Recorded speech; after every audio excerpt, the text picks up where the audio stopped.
so let me talk about next week. So I'm really, really sorry, but I'm going to be out of town next Thursday. Okay, so I moved the class to Wednesday, and I know a lot of you have conflicts and you can't come on Wednesday. You have another class or just other obligations, and you can't come. So, and I'm really sorry about that. And I know we have a quiz scheduled, so. So I'll be super flexible regarding taking the makeup quiz and things like that. I do think it's useful to study the quiz before the midterm exam. So I would prefer if you take the quiz prior to the midterm, okay? But if you can't, that's also okay. But so you can schedule an appointment for Monday, Tuesday, Wednesday.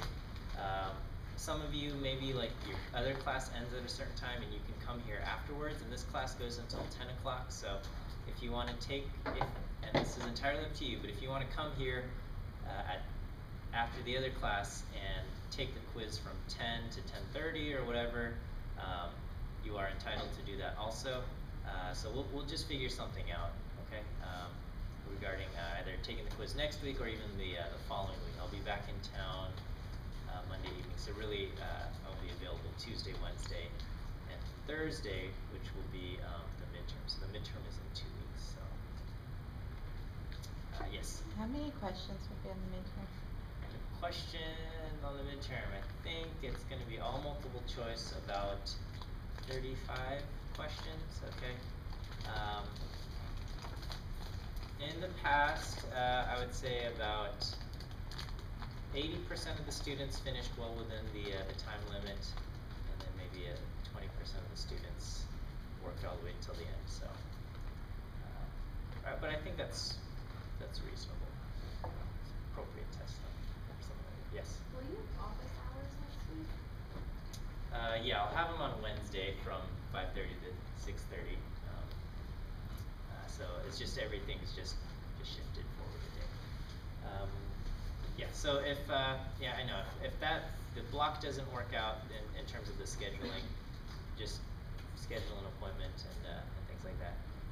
And I'll try to accommodate, because I know it's my fault for. Where are you going? I'm going to Vegas. I'm meeting my friend. Oh. Well, it's so my best man for my wedding. Right. He lives in Ohio. We get to hang out once. Are you going to use like some statistics stuff to win lots of money?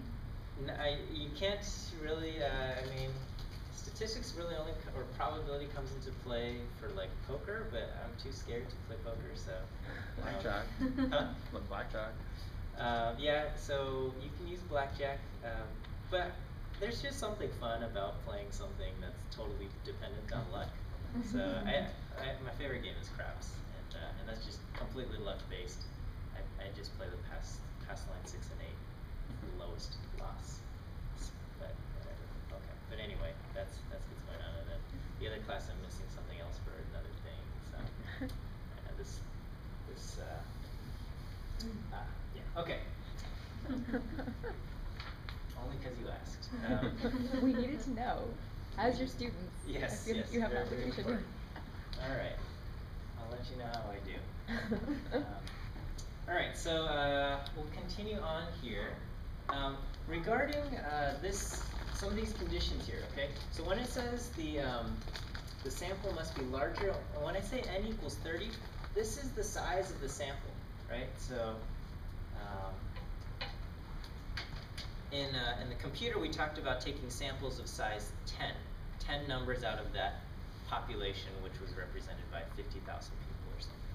Okay, so n equals 30. In that case, I would drop 30 people out of that population. And so that's just the size of the sample.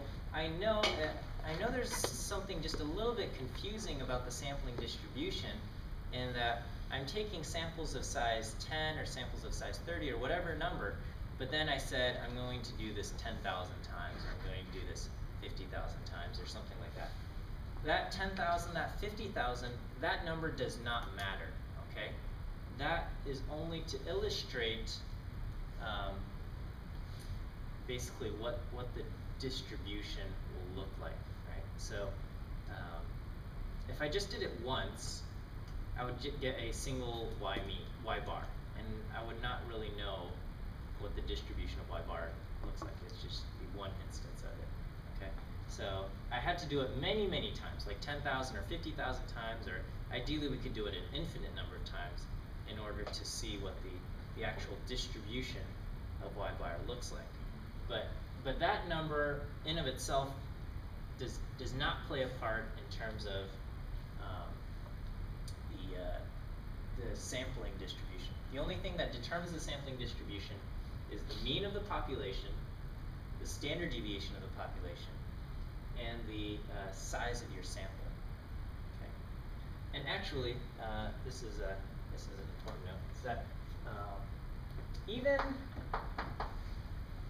even if n is not large, okay, even if y bar will not follow the normal distribution, okay, so even when n is too small,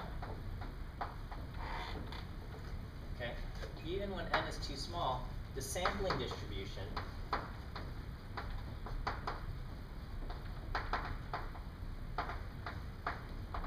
of y bar will have mean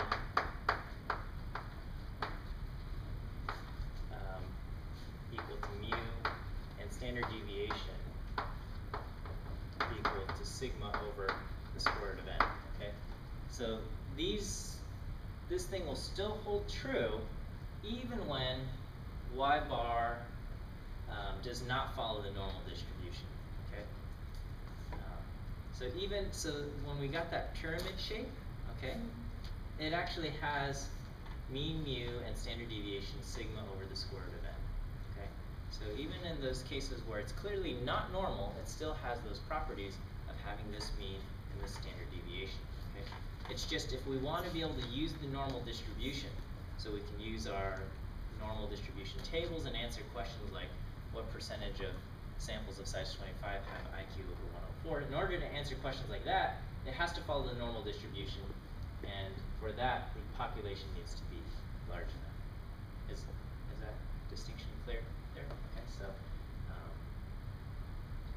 the sample just needs to be large enough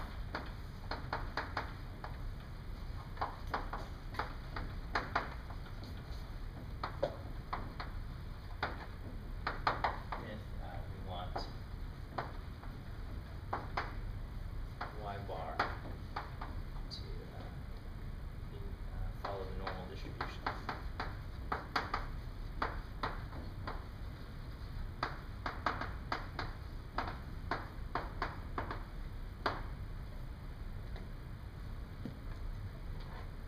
Okay, and then so just a quick check. What is sigma? Standard deviation. Standard deviation of what? Normal distribution. Wait, standard deviation of, I think, of the population. So this is the standard deviation of the population.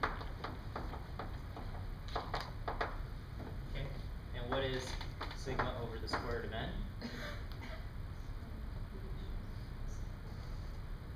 This is the standard deviation of what? Not the sample. That's the mean of the samples. It's the standard deviation of the sampling distribution. Okay. I know all of these things sound similar, but so I'm going over this to try to distinguish one from the other. Okay. The sampling distribution.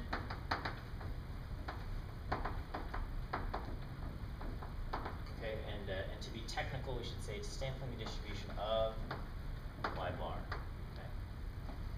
So it's the sampling distribution implies the idea that if we took many samples, this is what y bar looks like. Okay. So wait, so like for the histograms that we've been doing Mhm. for sampling distribution, Yeah. that's the histogram is of. I'm just trying to figure out like what the sampling distribution. Okay, so the sampling distribution, the true sampling distribution is every single Y bar that could possibly be generated from the population by selecting, say, 10 individuals at a time, okay? So if we had just imagine every single group of 10 people that I could have selected at random, okay? There's like a trillion, right? So many. Imagine that each of those samples, we associate a Y bar, okay?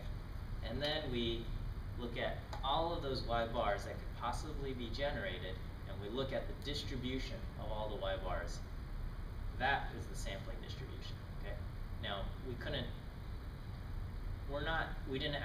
don't have the time to generate every single possible sample, okay?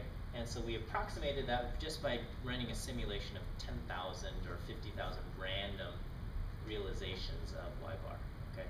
Generated by selecting 10 individuals at a time. And so that's what the histogram represents. Whereas So the histogram is like the trajectory of the trillion sampling distributions. I wouldn't say it's the trajectory. It's just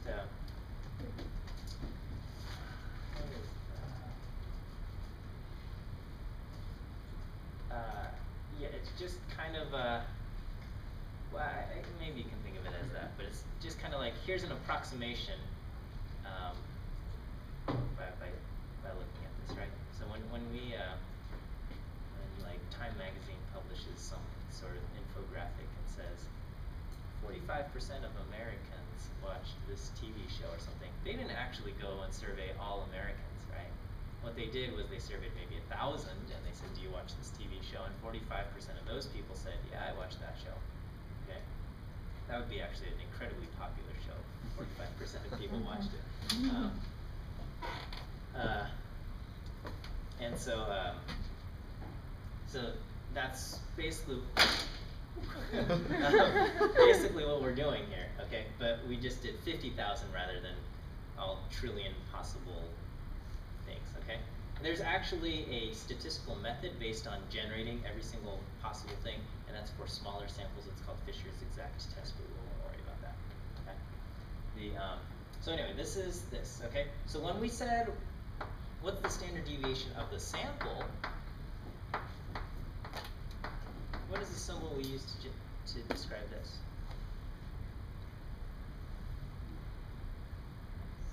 S. So S is the standard deviation of the sample. And this is what you can calculate just by, you subtract the mean from every single one of those numbers and you square it and you add them up, divide by n minus 1, and you take the square root of that. That's the standard deviation of the sample. Okay, so these all kind of sound similar, but they are distinctly different, okay? So this is the standard deviation of population. This is generally, so things about the population we generally have no idea. So we have no idea what the true average age of America is, right? Like we don't, because we can't interview all 300-something million people. Or the standard deviation. I mean, if we don't know the mean, we probably won't know the standard deviation.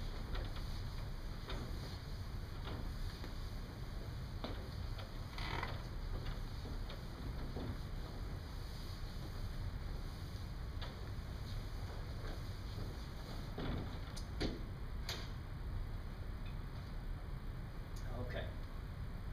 All right. So that's sampling distributions. You've got a few exercises in there, okay? And so the key to remember is when you answer a question, is it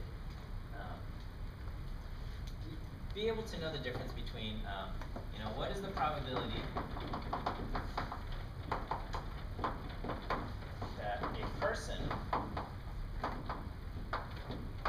has an IQ over 104 versus what is the probability that a sample of 10 people have an average IQ or have a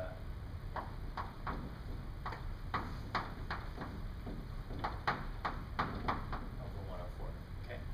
Because this refers here is y follows normal 116, and this is y bar follows normal 116 over the square root of 10.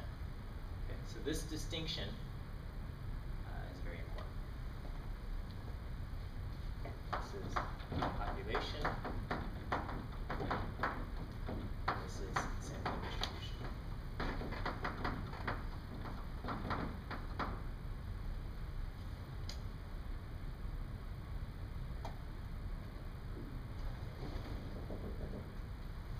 Okay, is the difference clear?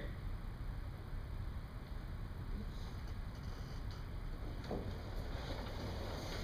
so if you have any questions, please don't hesitate. Okay, so with this knowledge and understanding of sampling distributions, okay, so the understanding of sampling distributions is that anytime we take a sample and we look at the mean of that sample,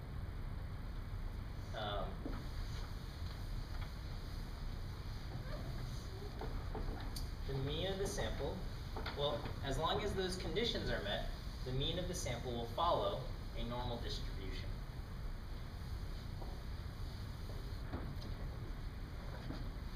This is so here's what we know.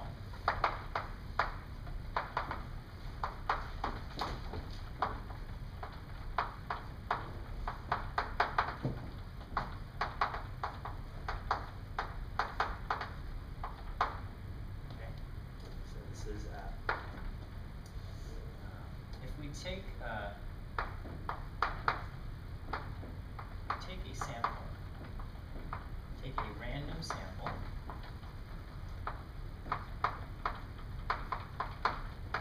that is large enough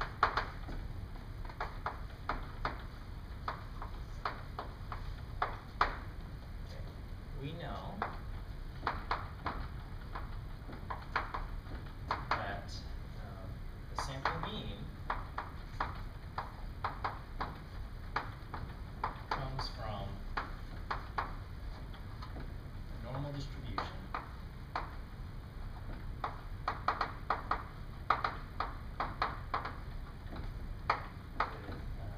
mean equal to mu and standard deviation equal to sigma over the square root of n.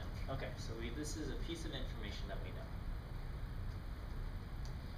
Okay, so let's put that thought in the back of our mind, or put it on hold for now, or just keep that in our mind. And now I'm going to use an illustration here.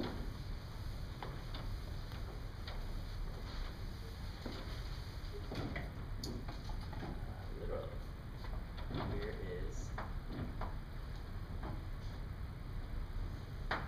okay. So this is here's a dog. Okay, so just imagine your friends on Instagram posted this picture of a dog. Okay. No filter. Hashtag no filter. Okay. So we got this going on. All right. And let's say actually the dog is on a football field. Okay.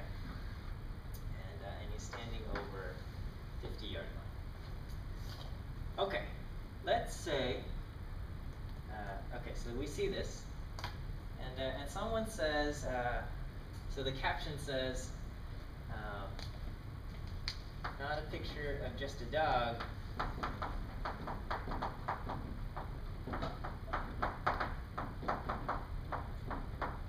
okay, hashtag invisible man Heidi, okay.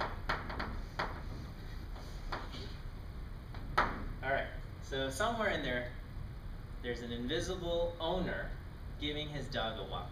Okay, so this is a picture of a dog and his invisible owner. Okay.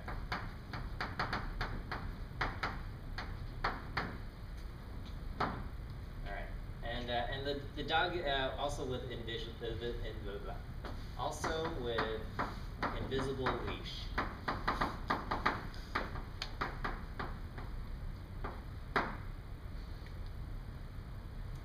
Okay, where is the owner?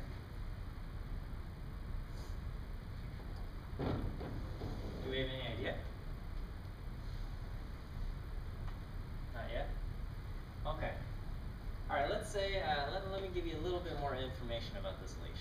Okay, it's invisible, but it's elastic. Okay, leash is elastic. Okay, and the dog is also it doesn't like pain. Okay, so you know, if the dog is really excited, maybe he'll pull on the leash. But overall, about, let's just say 68% of the time, the dog doesn't go more than 1 yard away from the owner. Okay.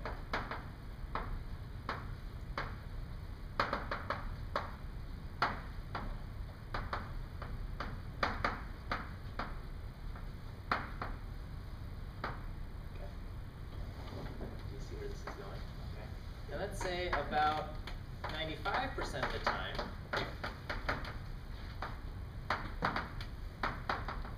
the dog won't go how far? Won't go more than 2 yards from the owner.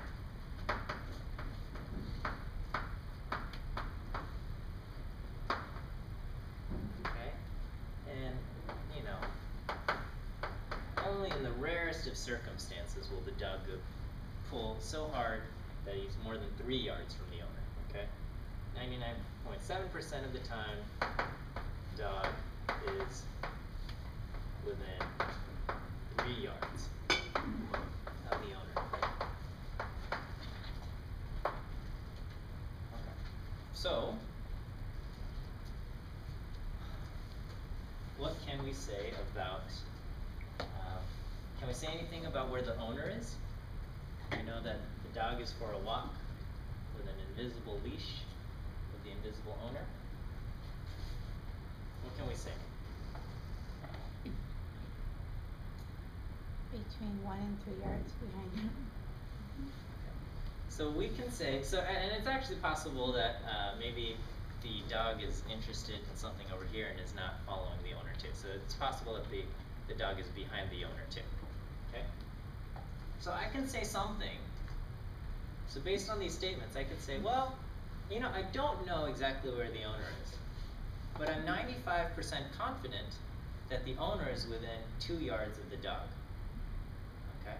So I can say, well, the dog's at the 50-yard line, so I can say with 95% confidence that the owner is between the, well, let's just assume they're all numbered straight, because in football they actually go up and down. But let's say between yard 48 and yard 52. Okay? So I could say, I am 95% confident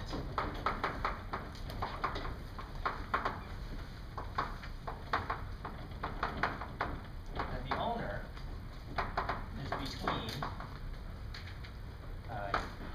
yard 48 and yard 52. Okay, and we can say this because we understand something about the leash and where the dog goes. Yes? Does that include all of the area, like if you were to draw a circle with a radius of 2 yards around the dog? Okay, yeah. Let's just say, now you're thinking of this as it really is, okay? But let's say we lived in flat land and it's just a two-dimensional thing, okay? So we're just there. They can only be in a straight line here, okay? But yeah, you're right. There would be a circle. But, okay. For our illustration, let's just pretend it's flat land, okay? Okay, and we can say this. Why? We can say it because we know that the dog, what's really going on is that the owner gets to say where he wants to be, and the dog is limited by the position of the owner and the leash. Okay, but the owner is invisible, so we don't know where the owner is. But based on the position of the dog, we can make inferences about where the owner is. Okay? Is it possible that the owner is at the 47-yard line? Mm-hmm. Yeah, it's possible, but that means our picture had to be taken in one of those 5% of the time where the dog is kind of straining hard, okay, on the leash. Okay.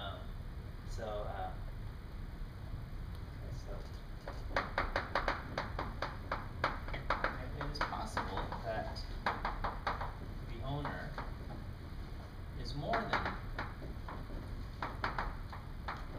2 yards from the dog.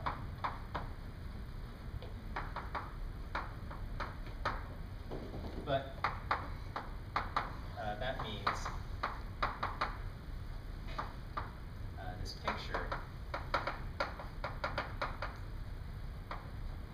was taken in one of those, I guess, relatively infrequent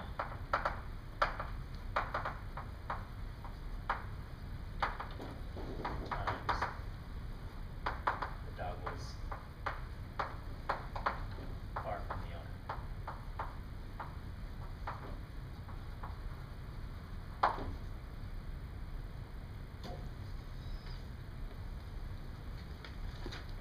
Okay.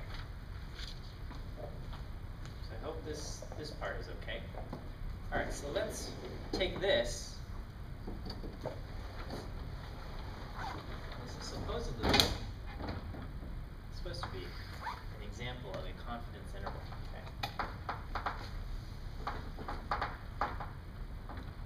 Okay. So here's the setup for a confidence interval.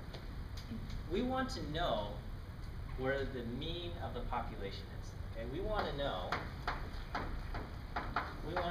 be able to estimate. We want to know or estimate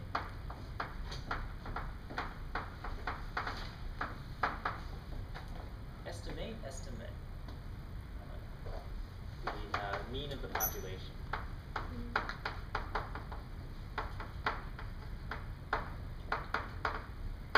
But we can't afford to do this. We can't survey or study every single person in the population.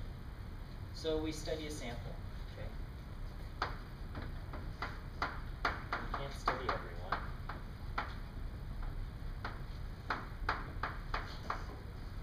So we study a sample.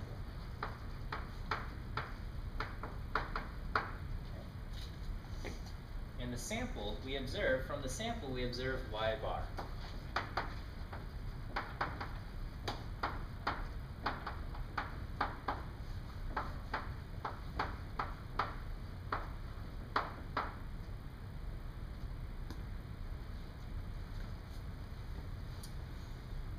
So based on y bar, can we say something about where the population mean is?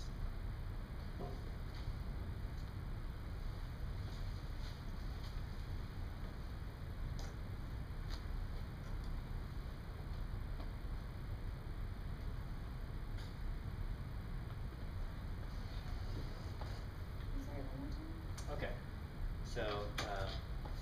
So the idea behind a confidence interval is that we want to know, like, what is the average age of all Americans? Okay, we want to somehow know this, but we can't afford to survey every single American or every single person in the United States and say, what age are you, and add them up and divide by 300 something. We can't do that. So maybe we're going to study 1,000 people, and we randomly select 1,000 people. We ask them their age, and we get the sample mean. Okay, we get the average of these 1,000 people. Based on that average, can we say something about the population mean? Well, then, kind of based on that average, you could say that the population somehow is like related to that average, or you have a confidence that like X amount of percentage of the population will fall within that interval, right? Okay, so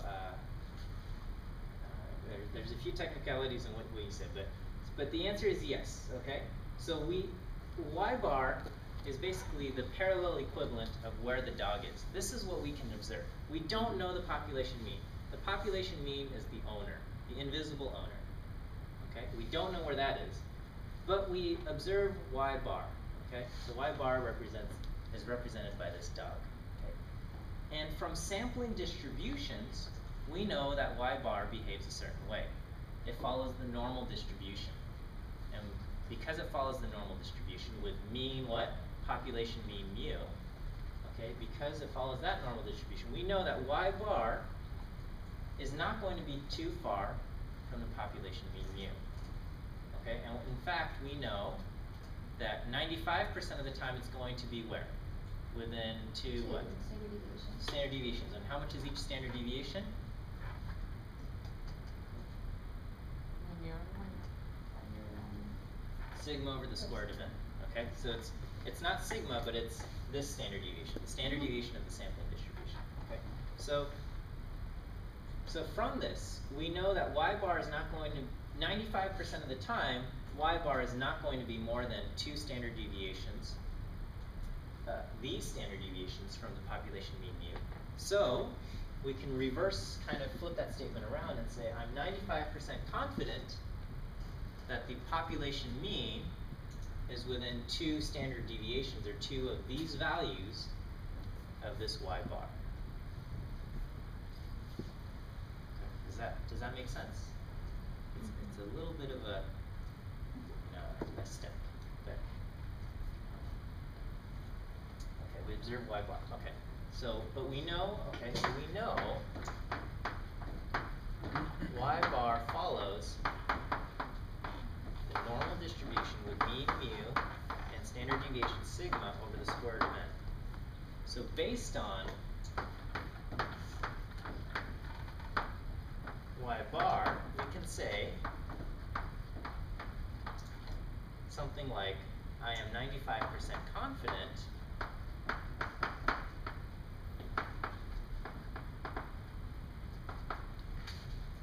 that mu, the population mean mu, is within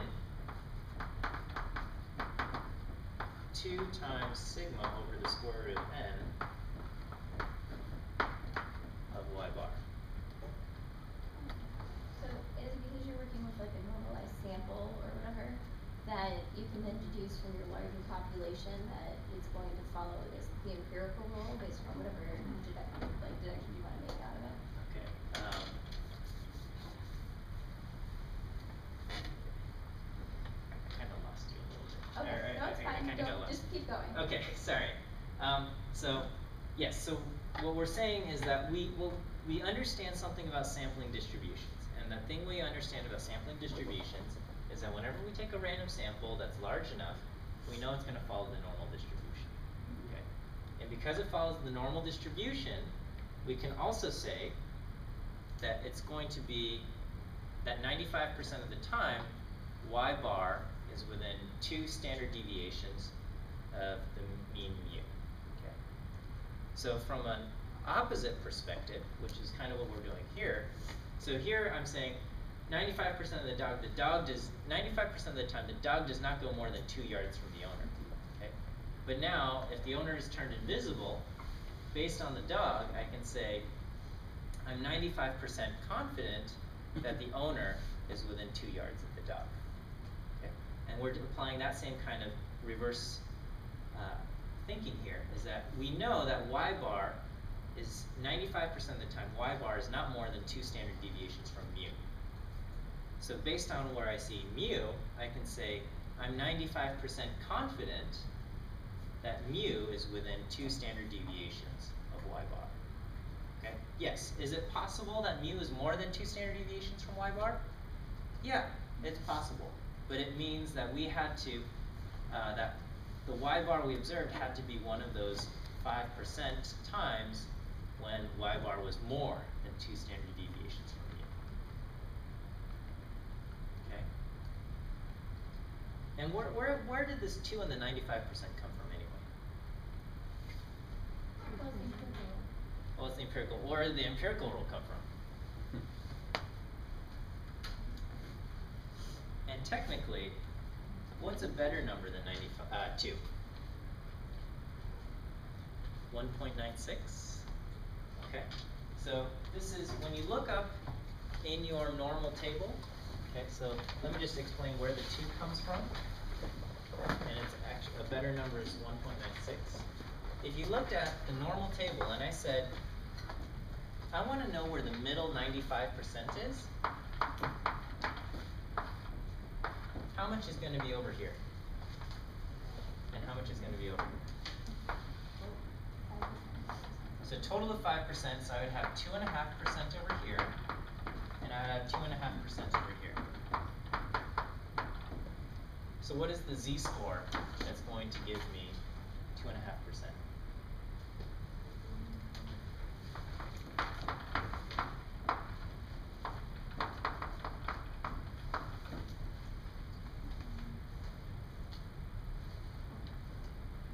So 2.5% is 0.025. So when we try and look at 0.0250 in the normal table, we see that the number gives me is 1.96 or negative 1.96, okay? So actually a better number than 2 is 1.96, okay? And if I wanted to create a 90% confidence interval, I would use a different number, and that'd be 1.645 and things like that, okay? Is that all right? Okay. We run into a slight problem here. Okay. So this part is all good, okay? And this is all true, and we can say, based on y bar, we know that the population mean, mu, is going to be within 2 standard deviations of y bar. Okay? There's a problem here. How do we figure out, what do we need to know to figure out our standard deviation? We need to know the standard deviation of the population. To figure this out, so we've got 2, or we know it's going to be 1.96, and we know n, that's our sample size. But we have no idea what sigma is. Sigma is the population standard deviation. Okay? And so here's a situation where we want to know the mu of the population. So if we have no idea what the mean of the population is, are we going to know the standard deviation of the population? Probably not, okay? Does anyone know the standard deviation of all the ages in the United States? No, nobody does, okay? So what are we going to do? Yeah. I have a question real quick. Yes, Can I okay, bring sure. back about the z-score? Yeah. The 2.5% comes from negative 1.96. Yes. According to this. So Yes. how did you get 1.96? Okay, so Oh, I see. so just imagine I want 2.5% down here and 2.5% up here. Okay, so I'd have positive 1.96 and negative 1.96. Okay, and just like with this owner, when I said the owner's within 2 yards of the dog, I'm putting in the possibility that the owner is 2 yards in front of the dog and 2 yards behind the dog. So when I say within 2, I'm saying 2 in front and 2 behind. So the 2 incorporates both the positive and the negative. Is that okay? Symmetrical, right? Yeah, it's symmetric. It's Yeah, when you symmetric. look up 2.5, you know on one side, you know it has to be on the other. So when I just say it's within 2 yards, okay, it's actually saying he could be 2 yards in front or he could be 2 yards behind. So either positive or negative. All right, but going back to this requires to know the standard deviation. Requires to know this, or the within 2 standard deviations, we need to know the standard deviation of the population. But we have no idea what the standard deviation of the population is. Or do we? Do we have an idea what the standard deviation of the population?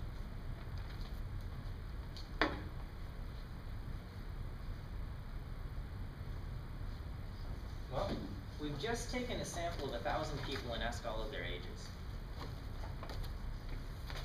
So we have a standard deviation of our sample. Okay? So we do not know, and let me just erase all this.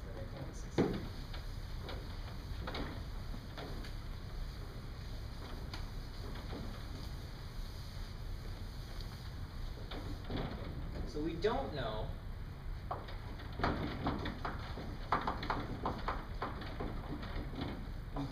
the standard deviation of the population.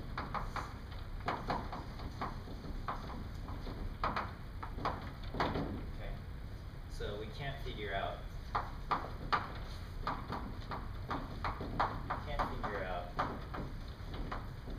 standard deviation of the sampling distribution.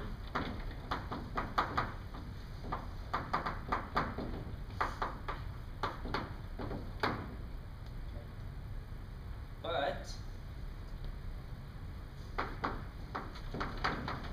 we do have this, okay?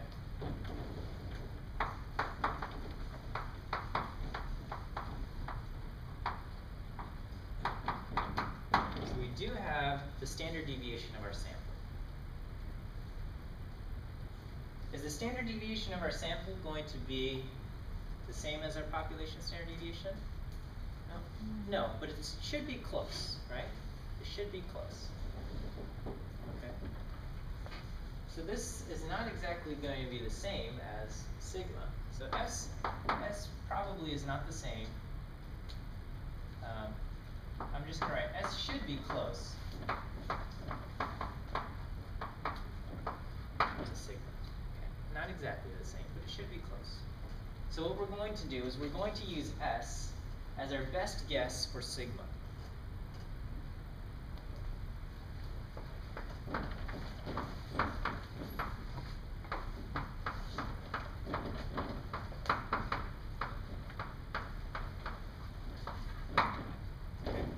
And we get, instead, as a result, we get S over the square root of n. Okay. Yes? Does substituting the sigma with S somehow change the confidence percentage? Yes, it does. It does. Okay? It definitely does. Okay? So we're going to use S over this. And this, we give it a special name. This is known as our standard error. So I'm sorry, there's all these names for everything. Oh, okay. Okay? So this thing's called our standard error. But this changes what's going on here. Okay, up here we had 1.96. And now we are using S over the square root of n. And so we have to somehow compensate for this. Okay? So there's more uncertainty. Oh. No, don't you do it? Okay, I'm sorry. Mosquito. Huh? It's mosquito. Do it. So I was. Isn't it a mosquito eater? It's actually a It's great a- fly. It's a, I don't know. Oh, okay. Okay, well, he's not bothering me, or she's not bothering me. Well, so. it's injured now. You Is need it? to take it out. You might as well. You monster. I don't think they feel pain. Okay, I don't think they're they don't have the cognitive capacity to feel pain. It's a pain is a higher. Crush higher. it.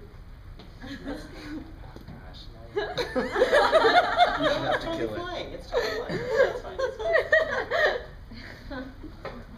Oh, PETA is going to be angry. Okay. So as a result, we have S over the square root of n. Okay. So, but now we have to compensate for this. Okay. There's an extra layer. There's an extra layer of uncertainty in what's going on here. Okay. So we're using S rather than the true value of sigma, and so this brings in an extra layer of inaccuracy, basically. Okay. So using S instead of sigma introduces, basically, I'm going to just call it an extra layer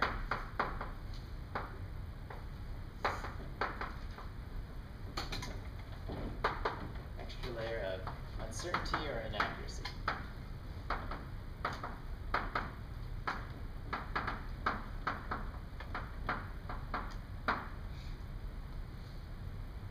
Alright, so let's think about this. Okay, so now I'm more uncertain about this thing, okay? So if I want to say, so let's say, okay, you know what? Something happened with the leash, and now I can't remember, was it 2 yards that, is it 68% of the time the dog is within 1 yard, or is it 68% of the time the dog is it more than 1 yard or less than 1 yard? I can't remember, okay? So I'm telling you something like that, okay? Well, if we want to be 95% confident about where the owner is, should we say the owner is within 2 yards, the owner is within less than 2 yards, or more than 2 yards? What should we say? So, if we know exactly the properties of the leash, we'd say, I'm 95% confident that the owner is within 2 yards of the dog. But now, I'm not quite sure the properties of the leash anymore. It's a little, do I need to make the range bigger or smaller? Bigger. I need to make it bigger, okay? So I gotta make it bigger, okay? So instead of 1.96, we should use a larger number.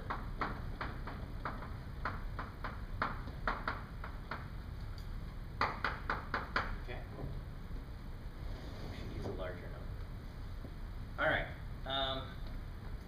So, and let's also think about this, okay? If my sample size is 1,000, do you think S is going to be a pretty good estimate of sigma? Okay. What if my sample size is 5? Is my S going to be a pretty good estimate of sigma? No. Okay. So if I have a smaller sample size, there's more uncertainty with S. And if I've got a really large sample size, there's less uncertainty. Okay. So somehow that should also play into a factor here, right? If I've got a small sample size, the larger number should be much larger. And if I've got a big sample size, maybe it needs to be larger than 1.96, but not by much, okay? So larger samples will have less uncertainty about S. And smaller samples will have more uncertainty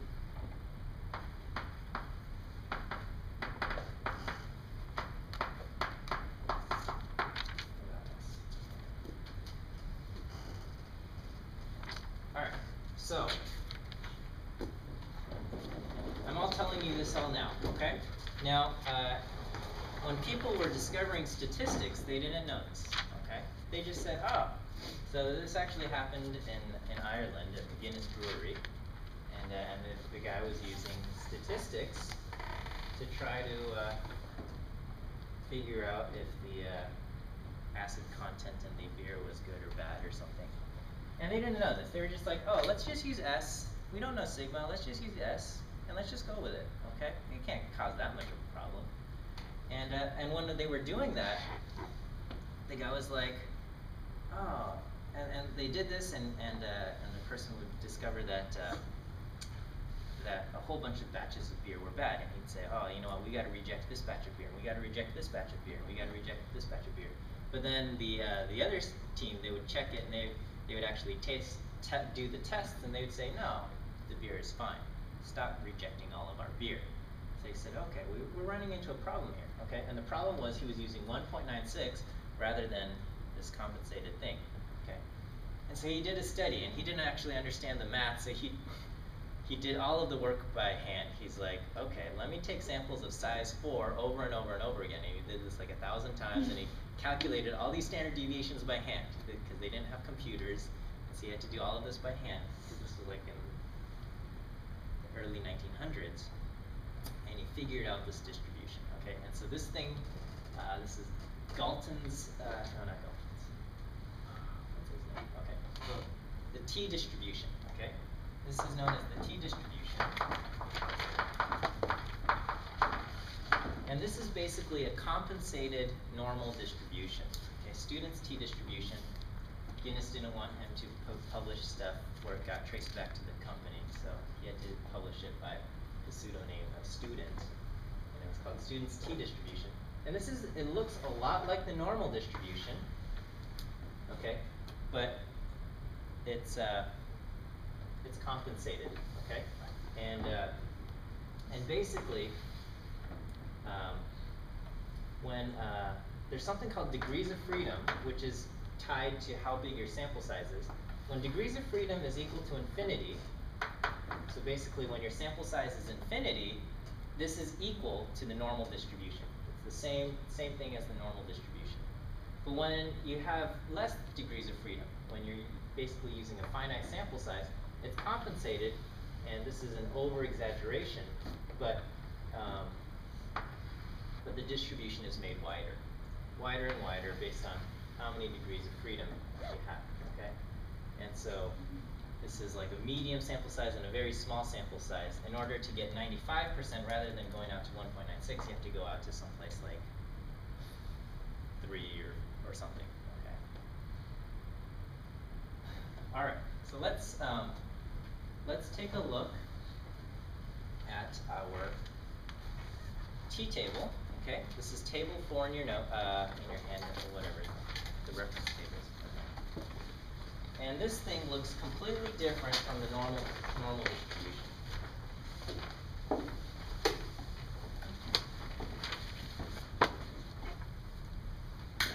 Okay, so let's just look at one of the columns here. So at the bottom it says confidence level. Okay, and you see 95% as one of them. And the very last number says 1.960. Okay, you guys see that? Okay, so that means, and if you look all the way to the left, there's something that says degrees of freedom. Okay? And the bottom row says infinity. Okay, so this is where we see that, okay, when you have infinity, sample size of infinity, 1.96, it's the same number as we would get from the normal distribution. Okay? But anything less, okay, and degrees of freedom is equal to n minus 1. Okay? So degrees of freedom is your sample size minus 1. So if you have a sample size of 2, your degrees of freedom is 1. If you have a sample size of 20, your degrees of freedom is 19. Okay? And if you look up that column, you can see that as the degrees of freedom goes down, we don't use 1.96, but we use slightly larger numbers. So if we had a sample size of 10, I would have 9 degrees of freedom. And instead of 1.96, what number would I use? 2.262. Okay. And if I had a sample size of 3, how many degrees of freedom would I have? 2. And what is the number I would use instead of 1.96?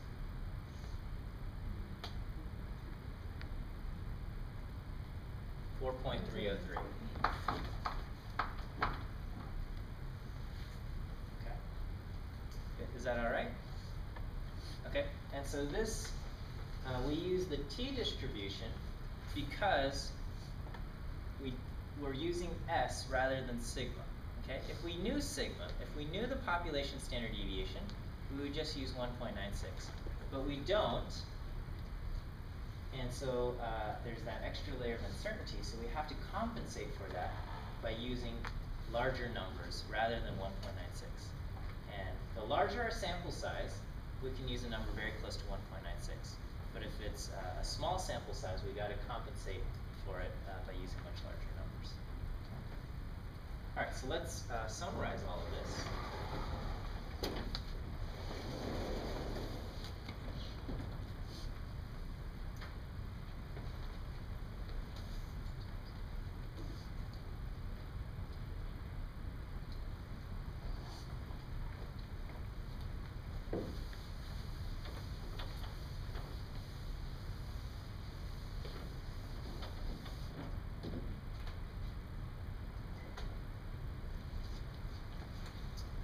So we're going to say if we observe, so if we want to make a confidence interval, okay, so for a confidence interval,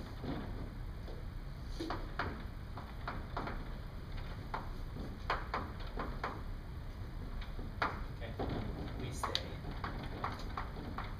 that we are, I should say,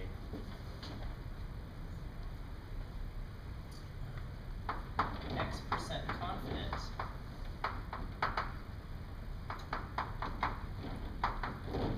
that the population mean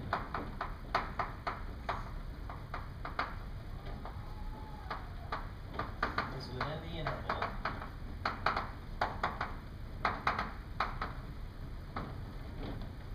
okay, and I'm going to say y bar, this is the thing that we observed.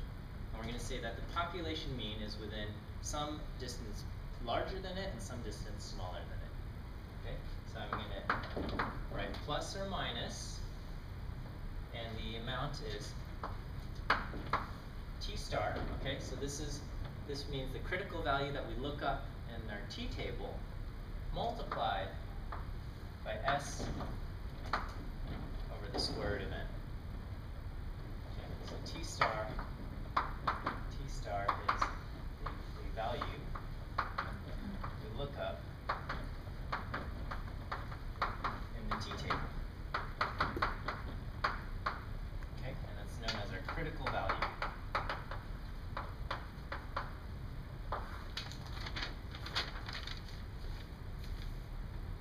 S over the square root of n, do you remember the name for this?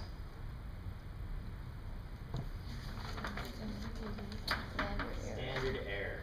Okay. So it's kind of, it's not the standard deviation of the sampling distribution, because that means we need sigma. So we're plugging in S, which comes from our sample.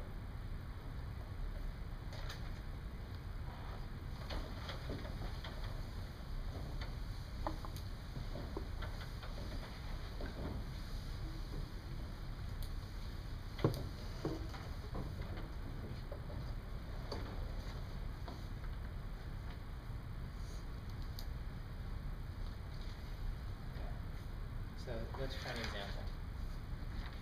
Alright, and the X percent again corresponds to whichever column you use here, right?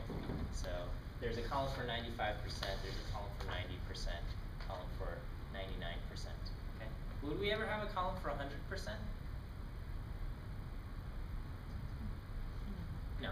No. Okay. Well, if we want to make a 100% confidence interval, it would have to be I'm 100% confident that the number is between negative infinity and positive infinity. Okay? Without looking at the table, if I wanted to make a 99% confidence interval, how would these numbers compare to the 95% confidence intervals? Higher? They would be larger. They would be larger, right? Because if I wanted to say, so I can say I'm 95% confident that the owner is within 2 yards of the dog. If I want to be 99% confident about where the owner is, I would have to say, then to be more confident, I need to kind of make my zone of possibility even bigger. Okay, so the 99% confidence numbers are going to be bigger than the 95% confidence numbers. And on the flip side, the 90% confidence, lower confidence, I can afford a smaller interval. Okay, and so there's a trade-off between having a large interval and being more or less confident. Okay, because I can say I'm 100% confident that the average height of a man is between 0 inches tall and 1,000 inches tall. Okay, but that's meaningless. Okay, and I can say I'm even 99% confident that the average height of a man is between 5 feet tall and 7 feet tall. Also kind of meaningless, right? I mean these intervals are too large to be useful, right? If I worked at some clothing factory and we want to make a one-size-fits-all onesie or something, okay, and I need to know the average height of a man, to say, oh, well, just make a onesie that fits people between 5 feet tall and 7 feet tall, they would get mad at me, okay? But if we want to create, something to accommodate the average, then or the mean, I need to come up with a smaller interval, so I have to trade off some confidence, but to get an interval that's better. Yes. Is it most common to more common to use the 95 percentile? Yeah, 95% somehow over the course of time this has become the standard confidence interval number, but be prepared for a 90 or 99 or some other percentage level. Okay, and again, this is it's a confidence interval about the population mean. Okay, so it's not about individuals or anything like that. It's about the mean of the population. Okay, so let's try an example. Okay, so we take a sample.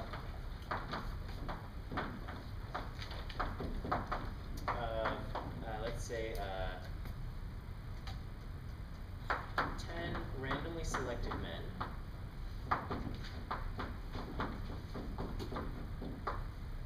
Okay. The average IQ of these 10 men was 102.3. Okay, with standard deviation equal to 14.8. Okay. So based on this sample,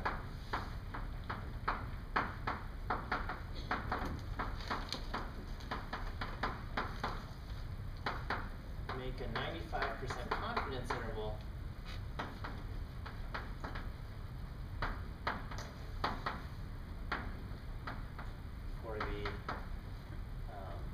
population mean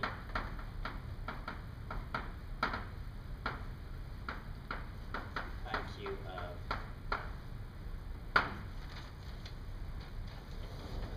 go ahead and do that.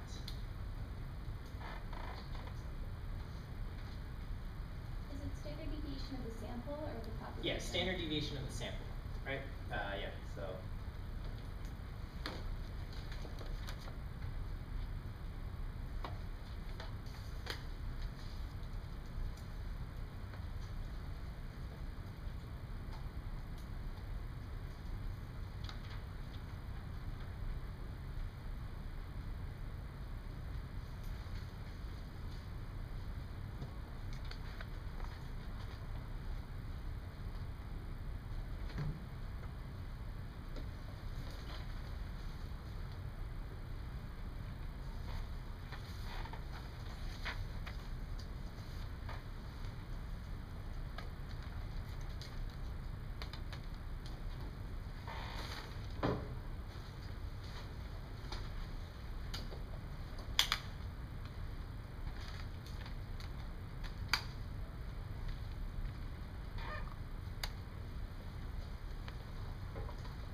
Did we get an answer?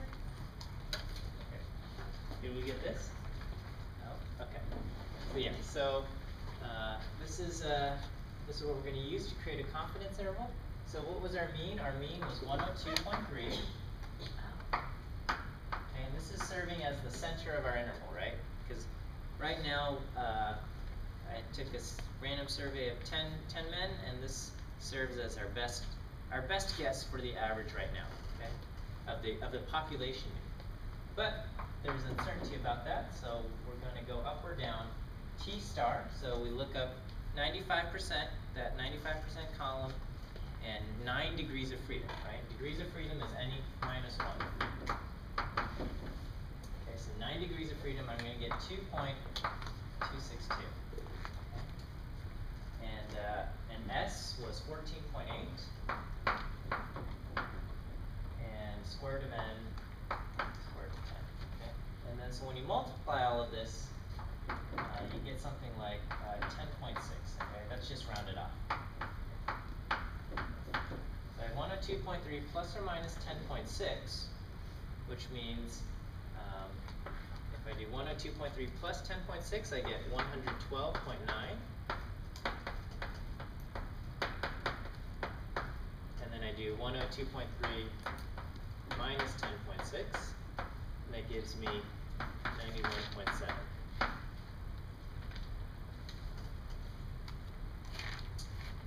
And so, what would I say about this? I would make a sentence like, I am 95% what? 95% confident that the population mean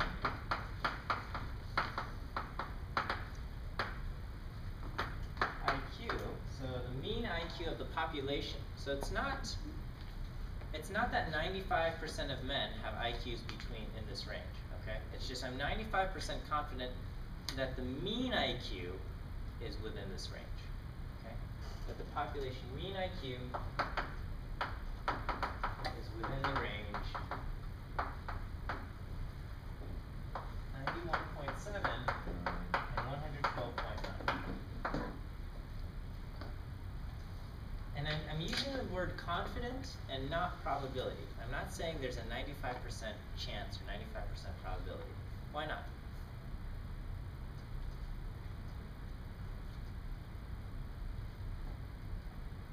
Does that communicate a level of certainty above confidence? I don't know. Well, because the fact of the matter is, the population mean is either in this interval or it's not. Okay, it doesn't care. There's no random element about where the population mean is. Okay, so to express probability only makes sense when there's a random element, right? So it's like before I flip the coin, there's a 50% chance that it's going to land heads. Okay, but once the coin lands, there's no longer a 50% probability that it's heads or tails. It's determined. It is either heads or it is either tails, okay? All you can say if you haven't seen it is that you are 50% confident that it's heads, okay? But it doesn't make sense once it's landed to say there's a 50% chance that it's heads, okay? Because it's either yes or no. And same thing here. There's no random element about the population mean.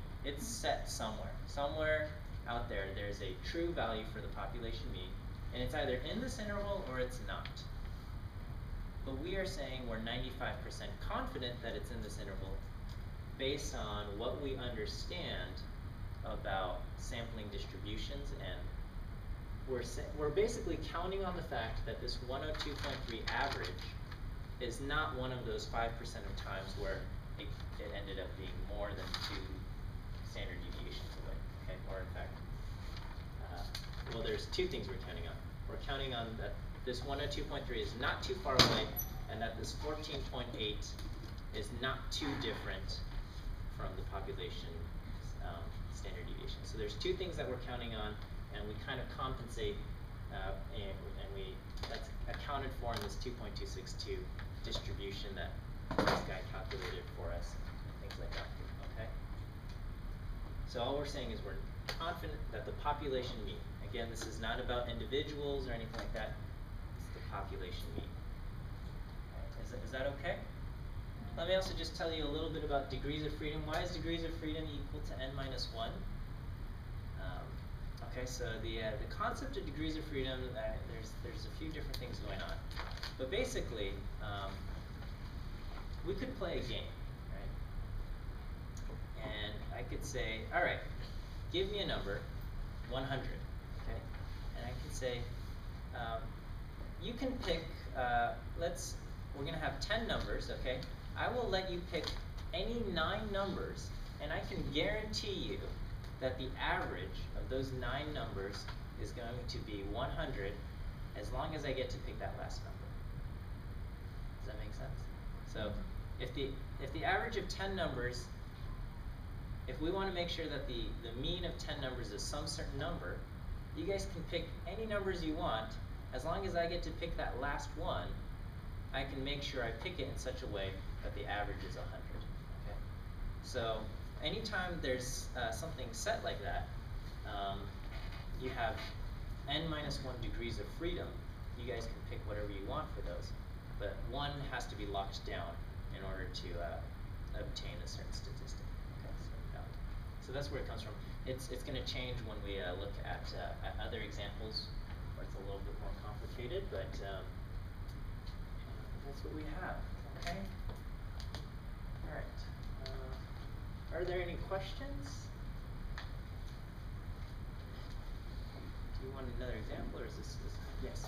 So I understand kind of what degrees of freedom is, but Okay. why do we use that number? It comes into play in determining,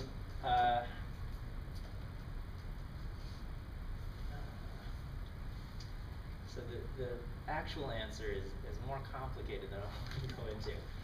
But just for now, we're going to understand it as it comes into play in determining this number here, the 2.262. It's basically how much do we need to compensate for the uncertainty that we have. When we have smaller samples, we need to compensate a lot more. When we have larger samples, we have to compensate less for the uncertainty of using S rather than Is the 2.262 number like the one that we chose? it comes from the T distribution, okay? Yeah, I mean like in the degrees of freedom, I say as long as we get to choose one number, is that related to the 2.2? Not really, okay. How do we,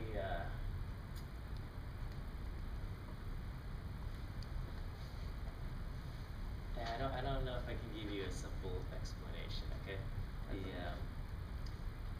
The degree, T distribution is based on a sum of n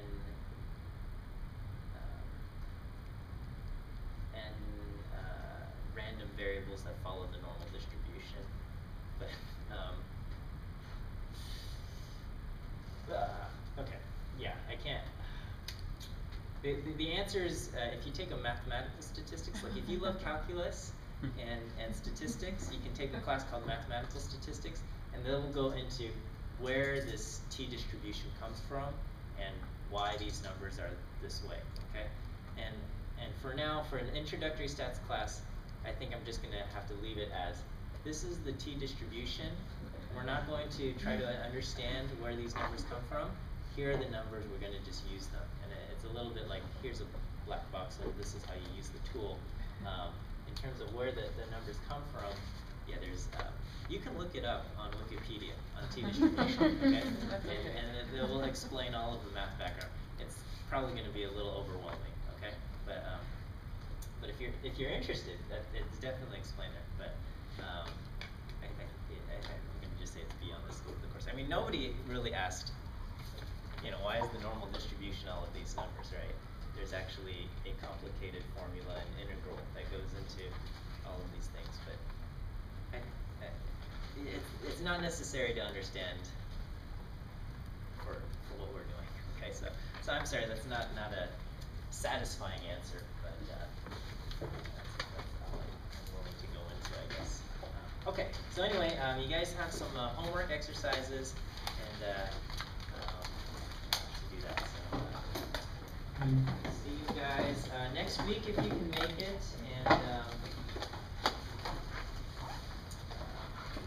and if you can't, just we'll arrange an appointment for you to. Is